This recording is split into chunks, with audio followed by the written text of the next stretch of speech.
Howdy once again, college football fans. We salute the Heartland and Big 12 country once more on a special Big 12 edition of the CFP podcast with me, your host, Chappy. You can find me on Twitter at ChappyCFB, and please also visit my website, cfpcollegefootball.com.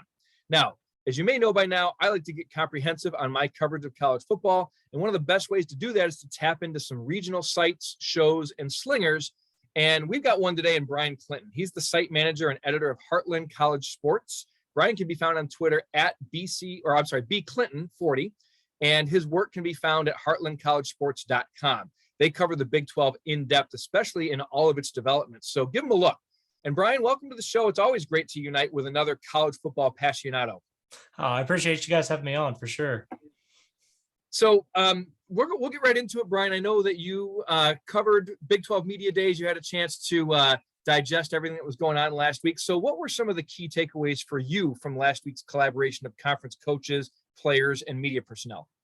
Well, I think the biggest thing was really you look at the entire landscape of college football and everybody's talking about realignment or expansion. And that really was that's what the main takeaway was from Big 12 Media Days, whether it was a coach or player being asked or whatever, it was all about expansion. And I think that Brett Yormark comes out in his first press conference as Big 12 commissioner, and he lays it right out there. Big 12 is open for business. We will leave no stone unturned, and just really this aggressive stance that Big 12 really hasn't ever portrayed itself with. Bob Bowlesby has seen this conference through a lot of things, but it's always kind of been reactionary, and it really feels like Yormark is more of a guy to get ahead of the eight ball instead of be put behind it. And so I think he just kind of came out and it at least paints a picture that going forward, the Big 12 is not going to be somebody that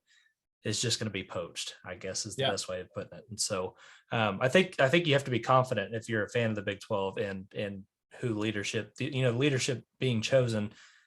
Nobody really knew much about Yormark other than he'd worked with Jay-Z prior to this happening. And now it's like, I think we're in a really good spot going forward. So that was the biggest takeaway for sure. Yeah. And I give him credit for that, because whether they follow through on, that confidence and they go out and get the teams that they want to bring in and they continue to stay a relevant brand within Power 5 circles, or whether it falls short. I mean, that's the impression you want to give. Right. And, I think that that's a big part of any kind of business anyway, because let's face it, that's what college football has become. That's what the Big 12 is. And I applaud the Big 12 for bringing in somebody with a business sense to him, not just somebody who's okay, well, he played quarterback for this Big 12 team back in the 90s, or, his dad was a longtime coach in the state of Texas, so he knows football, quote unquote. You've got to be able to keep up with the dollars. You've got to be able to keep up with the brands, and you've got to be able to market. And I've read similar reviews just like yours that, Yormark came out and a lot of people gave him an A for media days and said, okay, the first thing that he had to do, he did it well. So let's see where he goes from here. But, it's kind of like, a true freshman quarterback coming out and completing his first pass for like a 60-yard touchdown. And you're like, all right, maybe he'll not keep up that hot streak, but that's a hell of a way to come out and start the game. So, kudos to Mr. Yormark for doing that. So that was kind of my next question. What were your initial impressions of Brett Yormark? Do you get the confidence that he's actually somebody who has some substance and is going to deliver? Or did you gain any sort of sense that maybe this is just a big sales pitch, because that's kind of what he or anybody in his position would have to do right now? Do you see things with a confidence in him, or do you think that right now it's a little too early to tell, but he's definitely a salesman? I think that it's still a little early to tell for sure, but to come out on the stage with your predecessor sitting next to you and to just kind of, he stepped into the job 3 weeks early, first of all. He's not supposed to be there until August 1st. Well, he's been on the phone consistently with Pac-12 schools by his own marks. And so I think that it's still a little early to tell, but at the end of the day, to come out to put yourself in that position given the landscape. And this is his first jump into the college football world. So there's a lot riding on this. I'm sure a lot of this is kind of like baptism by fire. You're being thrown in there. And I think the biggest thing for him is he didn't come out and step down. His answers every time, every 10 minutes he changes media scenes, he goes and talks to somebody else. It was the same answer. Boom. As long as it creates value for the Big 12, we will expand. As long, sometimes the best deals are the ones that don't get done. It was the same answers every time. And of course, a lot of that is going to be scripted and he's told to do that. But at the same time, he knows what his purpose is. He fulfilled that role. And I think at this point, no offense to Bowlesby or the way that he did things, but I think it was time for a change. And I think that it was time for somebody, in his own words, hip and cool. The Big 12 needed a change of scenery. And so I think they definitely got that. Yeah. And I've even kind of gotten that sense about the Big 12. You even look at the last couple of years, I take last year's Big 12 championship. You have a younger Baylor team against an Oklahoma State team that is different than the old OSU teams of Mike Gundy. Gundy himself seems like he's even kind of morphing into something more modern, as opposed to, well, I'm just going to be the old man who, this is my way and this is the way I'm going to do it. So I think it's kind of meshing up really nicely in that sense. So any other things that stuck out to you? And I guess let me ask this specifically. So was there anything that somebody said, whether it's a coach, a player, or even an administrator, where you looked at that and you said, I never thought of that? Or maybe from an entertaining standpoint where you're like, I can't believe that they said that. Was there something that jumped out from Big 12 media days that you're like, okay, this is something that I'm going to remember at least for the next few months? Yeah. You kind of brought Mike Gundy up. Of course, almost everything he says is a one-liner. It kind of seems like, but the big thing that he said was, he pretty much came out and pronounced Bedlam Dead. 1 or 2 years is the history that the future that he gave the Bedlam series. And I think it's still probably a little bit early to call that. Especially when your new commissioner is preaching value. What more valuable game? You lose Oklahoma, Texas. What's the next most valuable game on the slate for television networks? It's going to be Bedlam. That's just what it is. So you don't want to lose that completely. But I just thought it was kind of a shot at Oklahoma, a little fun jab there. And so that one I'll definitely remember for sure. And then the other thing was the three new coaches that came in. They just all seem to fit so well right where they're at. All three guys, it just really, Venables, which I'll get into that later with you. Venables, perfect fit at Oklahoma. Obviously for years and years, mean and tenacity and just being tough-nosed football, that, Brent Venables is that. And then you've got Sonny Dykes, who comes into TCU, he completely transforming the way things were done, and he's following up a legend. And then, Joey McGuire at Texas Tech. He's a West Texas guy. It's a perfect fit there. So good media days for sure. It was those are things that'll definitely stick out. Yeah. And I remember talking with Josh Neighbors about the Big 12 conference. And that was one of the things that impressed me about these new coaching hires is Brent Venables, even in his time at Clemson, you kind of always had this feeling like he's really an OU guy. This is something that, so the question was always asked, well, why hasn't Venables taken a head coaching job yet? And it makes perfect sense. Like now we kind of see that, he was waiting for that job. He was waiting to be called back home. So I'm really, really interested. And, full disclosure, I'm not an OU fan. I'm not an OU hater by any means. I'm a college football purist. I love everything about Oklahoma Sooner football. But I'm really interested and I'm really wanting and rooting for Venables, not just to see Oklahoma to continue to be there on top as one of the premier college football programs. But, I love those old days when he was the DC for Bob Stoops. And that 2000 Sooner team was one of the most memorable teams that I've ever watched as a college football fan. Just all the upset victories they had that year, just the way that they did it by taking on that schedule and punching everybody in the mouth. And really leaving them for dead. I mean, first thing that jumps out to me is that 2000 Red River rivalry game. And sorry, Texas fans, but I mean, when you're laying that many points on a Texas team, and I can't even remember what the spread was. I think OU was a considerable underdog, but I remember checking the score and I was like, that can't be right. And I turned it on and I was like, holy crap. Yeah, here we go. Yeah. So, so I'm excited for Venables, and, excited to see what Joey McGuire can do out there in Lubbock, and Dykes at TCU. I was a little surprised at that hire that he went there. I thought maybe they might go elsewhere. I honestly thought that, Sonny Dykes would be a leading candidate for Texas Tech. I mean, with the legacy of his dad, but I can also appreciate wanting to kind of start your own path and not wanting to, parallel things too much. So,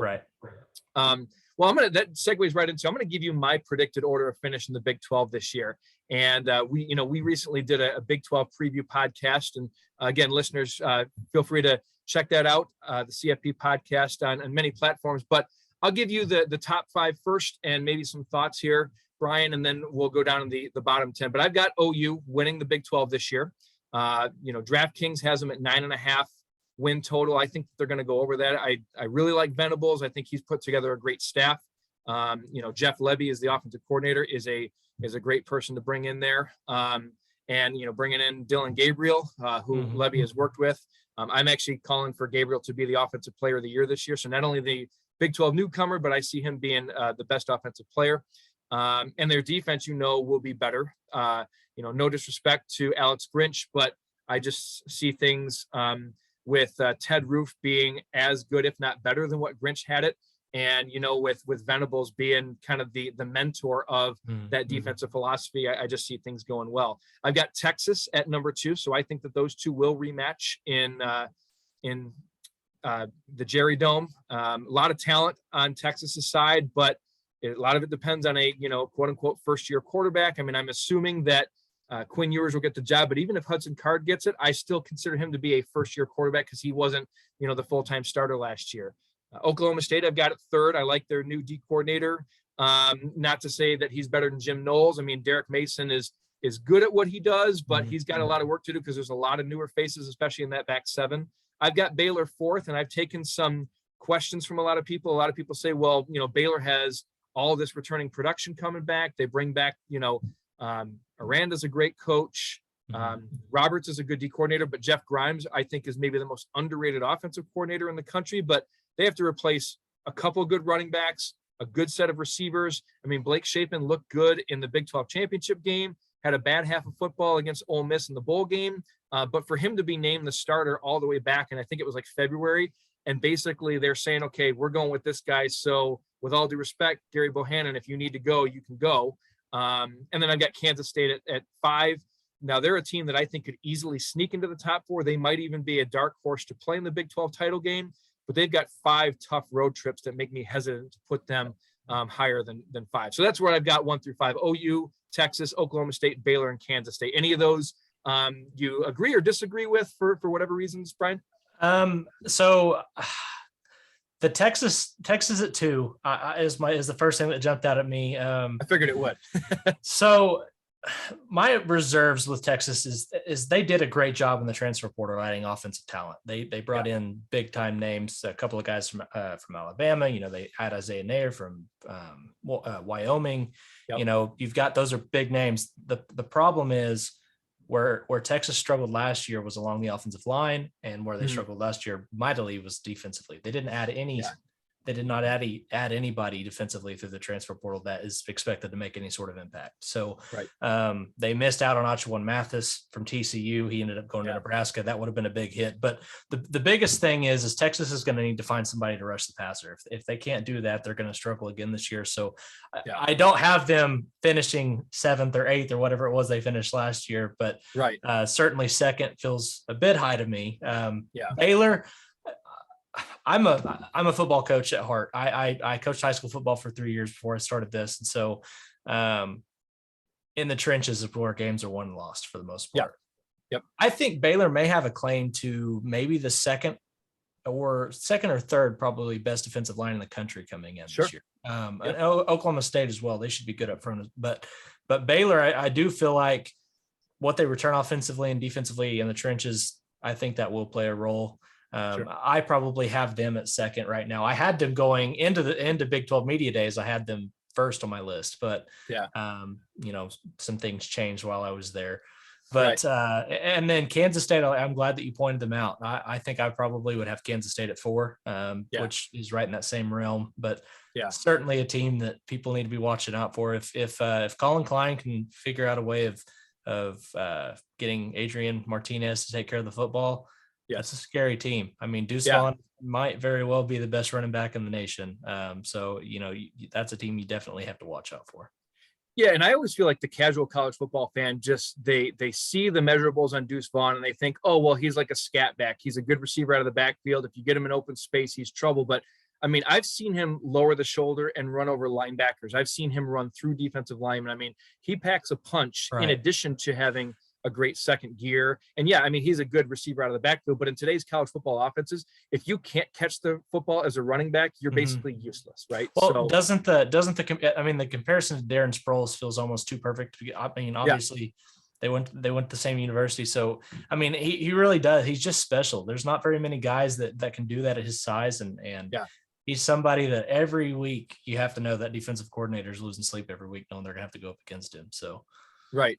And so my co-host Mike Waxman and I, we always have a constant in football, especially college football, and that's if you've got good offensive line play, good defensive line play, and you have solid quarterback play, you are always going to be a championship contender. So I feel like I'm talking out of two sides of my mouth by putting Baylor at 4, especially when they took a guy like Abram Smith, who was a linebacker at one point, and then they had a hole to fill at running back, and Aranda says, hey, we could use you on the offensive side of the ball. I know you played running back in high school. What do you think about switching back? And then he's an all Big 12 running back. So, Baylor fans, I am not by any means saying that Baylor cannot finish in the top 2. And in fact, I will be the first to swallow my pride, eat crow, and say, you know what, sick 'em Bears, and good for what you did.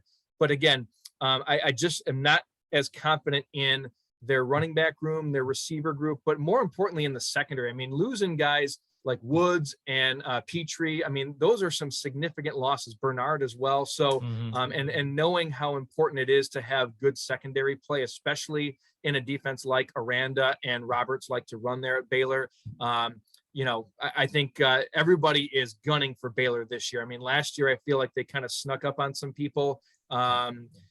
Especially after Aranda's first year, which was a bit erratic. So, all right, going to the second half of the Big 12, I've got Iowa State at 6, replacing guys like, not just guys, but program legends, Breece Hall, Brock Purdy, Mike Rose on defense, Greg Eisworth on defense, Charlie Kolar, and Chase Allen at tight end. I mean, those are some big names to fill. And it's not like they were 1 or 2 year guys. I mean, they were 4-year starters. So that's going to be tough. I've got West Virginia at 7. There just seems to be a lot of instability, especially on the defensive side. They've lost so much in the transfer portal defensively, and what they've brought in through the transfer portal, I feel like would be good if they were a group of 5 team, but in Morgantown, where they're expecting to win, playing in the Big 12, you got to be a little bit stronger than that. I've got TCU at 8, and this one scares me a little bit because I do like Sonny Dykes.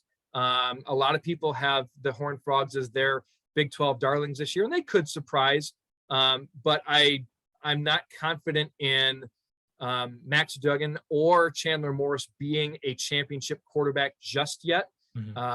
And they've got a little bit of work to do in the trenches. I was a little surprised to see some of their portal losses, Kerry Coleman, Ochoan Mathis, like you talked about. So in a sense, I feel like this will kind of be year 1 for him to lay the groundwork. And will they be a bowl team? Possibly. But the way that their schedule sets up, I kind of see it putting them at 8. I got Texas Tech at 9. That's another one that kind of scares me because I do like Joey McGuire. I think they're going to be explosive on offense, but it's going to take some time for him to lay his foundation. And then Kansas at 10 is, I don't think we should get used to saying this for very long because Lance Leipold has been a winner everywhere he's gone. Buffalo was not necessarily a doormat in college football, but when he got there, they were a 120 and below type team out of 130, 131. And you started to see signs of progress. I mean, they competed with a good Oklahoma team last year. And some people will say, well, Oklahoma was off their game in that one. call it what you will, but I mean, they hung toe to toe. They went to Darrell K. Royal and they got the victory. You just see that things are going better than I think than in ahead of schedule for Lance Leipold at Kansas. And I really like their transfer portal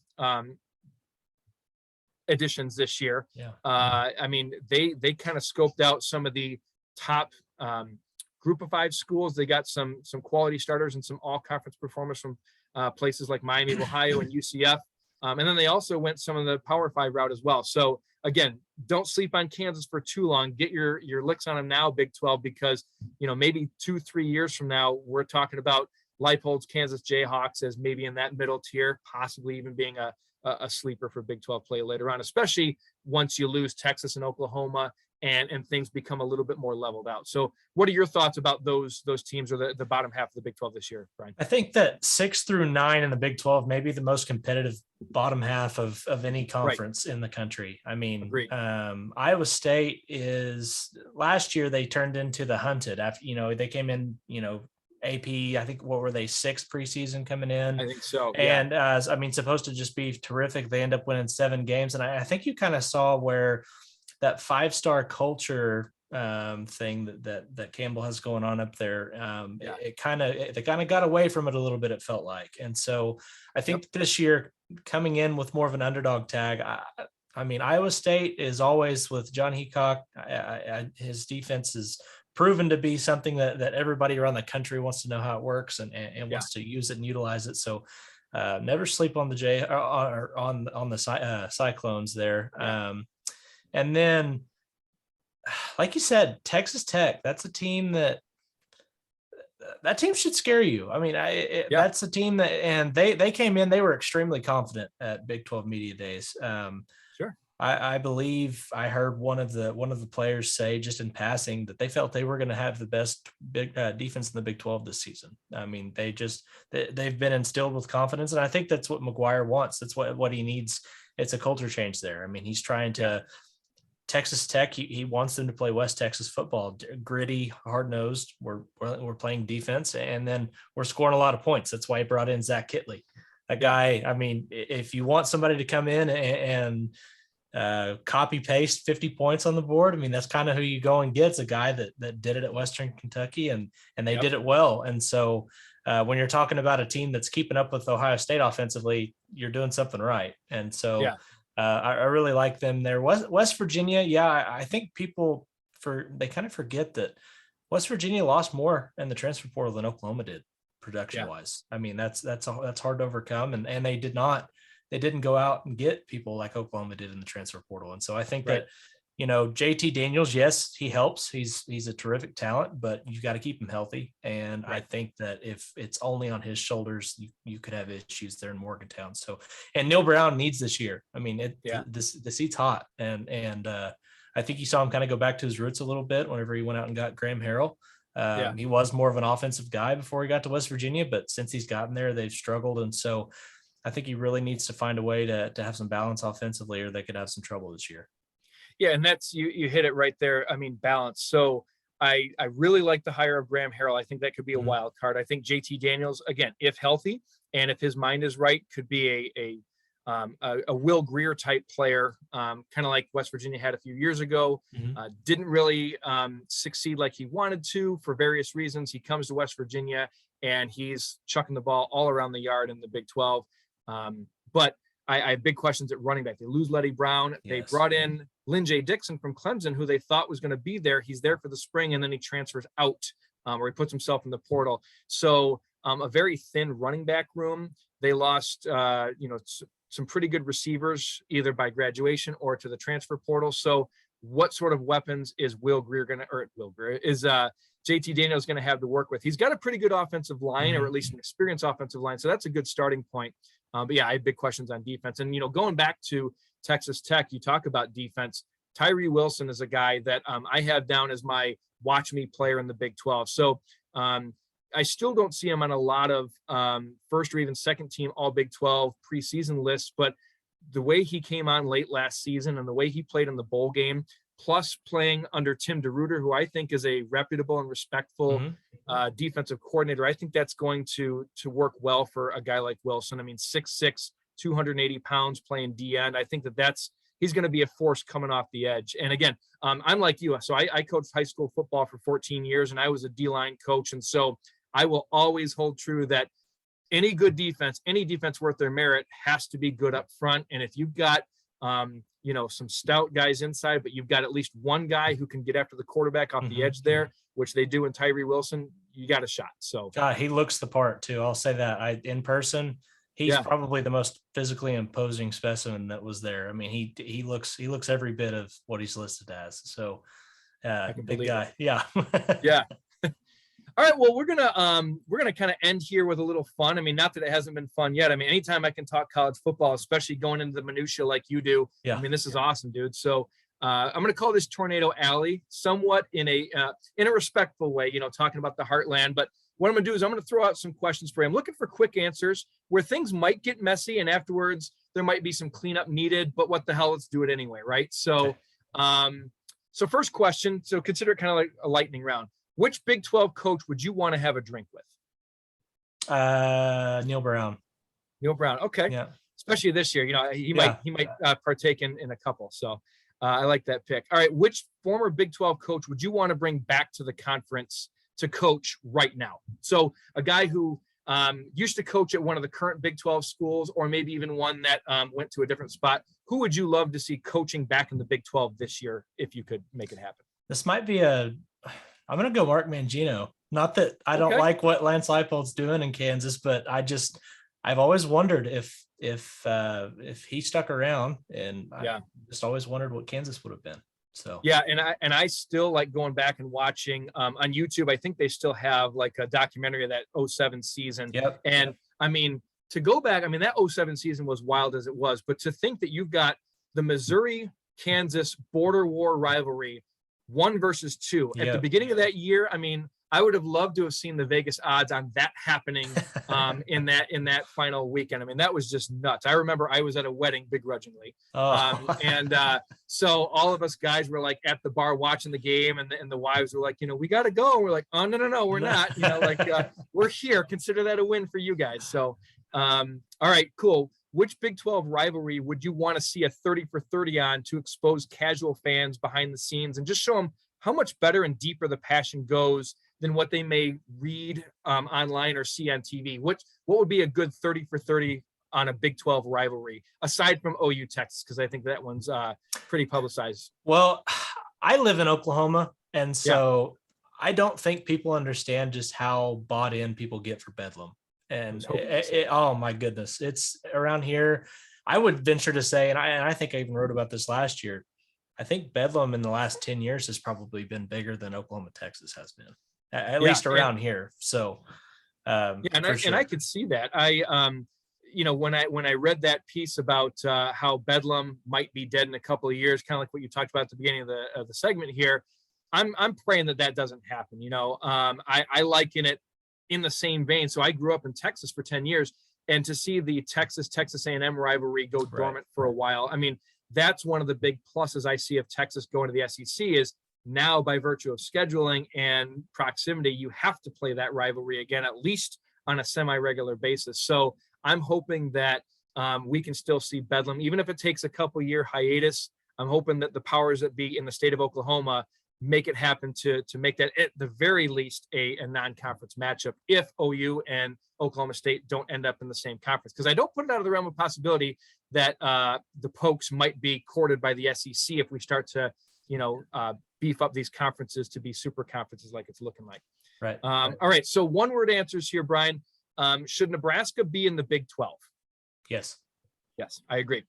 Should Oregon and Washington come to the Big 12? Yes. Okay. I agree with that one too.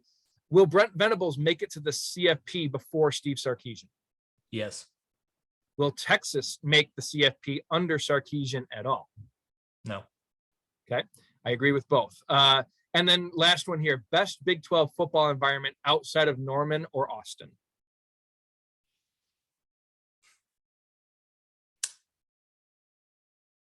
Probably Ames. Ames, Iowa. Okay. Yeah, right now. I think that is this a one-word answer, or can I go in? You can expound. You can expound. Okay. On it. I think that what Ames maybe lacks in facilities, when their fans show up, it doesn't matter. I mean, I think that Ames has become, and it's really happened. It was bouncing there before Matt Campbell got there, but since that point, it's gotten even better. So. Yeah, and I've heard that, so I'm glad to hear that validated by somebody who knows the Big 12 like you do, Bryan. So yeah, I was kind of wondering if you would go to Stillwater or if you would go to Waco, because I think especially since the building of McLean Stadium, I mean, that place seems to be really, really good. But yeah, Ames, I've always gotten that impression, even when Iowa State beat Oklahoma State when they were ranked second back in, I think, 2011. I mean, that place was just jumping, and that was a great atmosphere. Just watching it in Michigan on my TV set, not even being there, it was still palpable, and you could kind of feel that energy. And like, it was one of those moments where I'm like, damn, I wish I could like hop a plane right now and be in that stadium, because it just seems like an awesome college environment. And that was on a Thursday night. That wasn't even on a Saturday when, a lot of people are going to be in their regular college football mojo anyway.